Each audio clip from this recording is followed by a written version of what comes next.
Hello, I'm Roger Thomas with Choice Builders, and I'm going to tell you about the number one question that we get asked. We get asked this question every single time. How much per square foot do you build for? And let me tell you right off the bat, that is a horrible way, horrible way to pick a builder. And let me tell you a better way, and that's going to come at the end of this video, so stick around because I think it's really important that you understand why. What is behind this per square foot price, and why do I think it's a horrible way to pick your builder? Let's start with the why. Imagine, if you will, let me tell you the story of there are 3 grocery bags here, and in each one of these grocery bags there is a chicken dinner. And I'm going to ask you, how much do you think each one of these grocery bags are going to cost with a chicken dinner? You don't know. You don't know what's inside those grocery bags. Grocery bag number 1, let's say, has a chicken TV dinner. It gives you very few choices, questionable ingredients, probably don't know where it was built, and it's not going to be that good. But it's going to fill you up, right? It's going to satisfy you in that way. Maybe this is like a tract home or a production home, right? Very, very similar. No choices. You're going to have questionable materials. It's going to be built for speed, not for quality and the experience.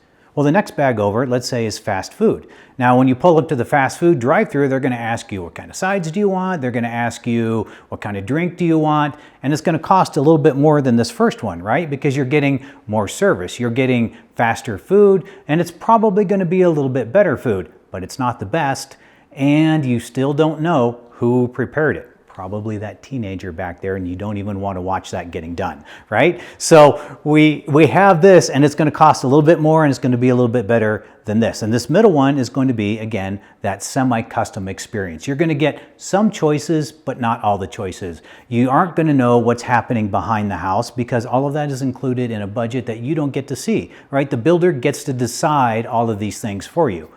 Over here in bag number 3 is a restaurant dinner at a nice restaurant. You're going to go in, you're going to sit down, you're going to order off of a menu, they're going to bring you bread, they're going to bring you drinks, and they're going to prepare your meal after you decide what kind of sides you want, after you decide how you want it cooked, what kind of sauce. Oh, so many decisions to make when you are ordering your meal, and it's going to come to you and it's going to be piping hot.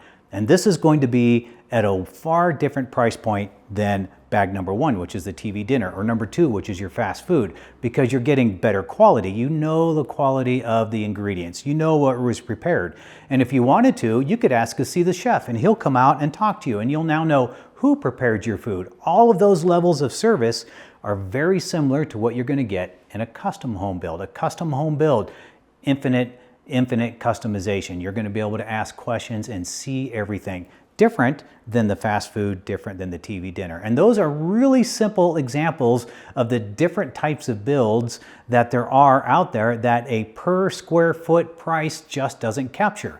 If I'm telling you I build at $200, $300, $400 per square foot, what are you getting? Are you getting the TV dinner? Are you getting the fast food? Are you getting the restaurant?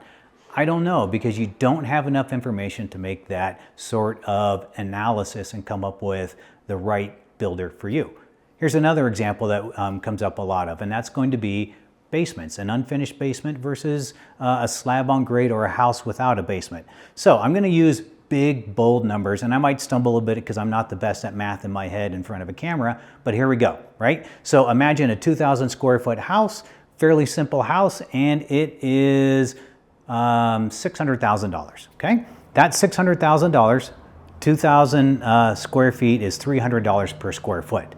Now we're going to take this exact same house, do nothing to it, and we're going to add a basement to it. And let's say that basement adds about $100,000 in cost. So now we have a $700,000 house, but now it's 2,000 and 2,000. It's a 4,000 square foot house, and the cost per square foot is $175 per foot.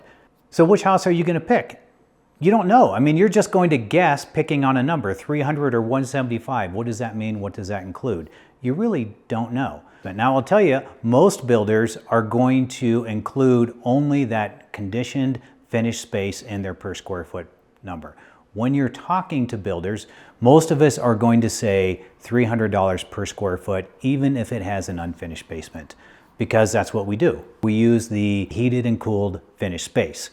But if you see that number in a real estate listing and it looks really low, I would look a little bit deeper. There's probably an unfinished basement or some other space that is unfinished that's included in that total square foot. But there's another reason why you can't use a square foot number, and that's going to be garage space. Here in southern Utah, we all like our toys, and there are a lot of very large garages that we build. RV garages, we do a lot of RV garages.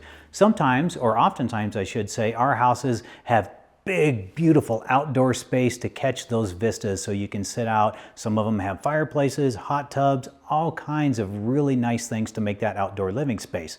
But very similar to what I talked about in the basement, as a builder, I don't calculate the garage space or the porch space in our per square foot number. So you could have a house that says $375 per square foot and a house that's $300 per square foot, and you don't know what kind of garage does it have. Does one have a bigger garage? Does one have more outdoor living space? Does one have higher end finishes? You may not know it, but even the flooring, if you pick a luxury vinyl plank or LVP versus a hardwood floor, that could swing the per square foot price $3, $4, $5 per square foot. Again, I want to go back to that per square foot price. It's simply not enough information to make an intelligent choice. You don't know what's in that number.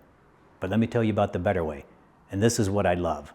It's about interviewing your builder. It's asking them questions. And if you want to know about the price range, when you talk to your builder, ask them, what price range do you build in? Can you show me pictures of the price range that you build in? By the way, what's included in that?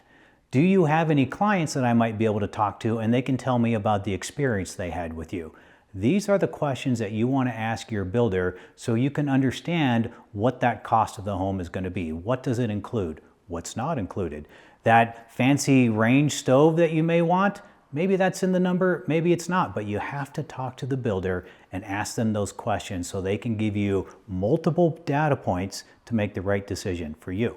Because it's about service. That TV dinner might be the perfect thing when you are in a hurry and you need something quick versus that restaurant when you want a home that is going to be satisfying, fulfilling, and it's going to be memorable and something to talk about. Talk to your builder. It's the best way.